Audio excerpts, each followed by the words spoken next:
first picked up a guitar when I was probably like 16 or 17. So I asked my parents to get me a guitar for my birthday, and they got me one. I must have watched some YouTube videos on how to read tabs, and I grabbed it. I picked up a tab of "I Will Follow You Into the Dark" and just like played it like one note at a time, and just like memorized it one note at a time. It probably took me over a year to be able to play that song.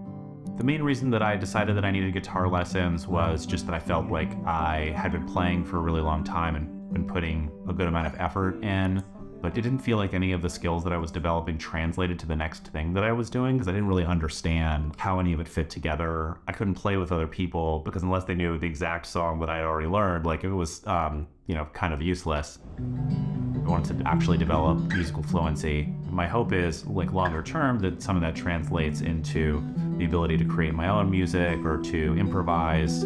That's one of the big goals that I had that would have been really difficult, I think, to achieve without someone kind of like being available for like question and answer and explaining it in ways that make sense to me. Brian, who's my instructor, has a lot of classical training, and so a lot of classical music, kind of the skills that you build are really well suited for the kind of fingerstyle arrangements and the style of music that I was really interested in. If there's something that I'm really interested in learning how to play, Brian is totally game and will kind of figure it out on the fly and kind of try to build a lesson around whatever piece or song that I'm interested in, and try to like tie it into all the other concepts that we've been working on. The hardest version is to go 6 string, right, to 1st string. Have we gotten there?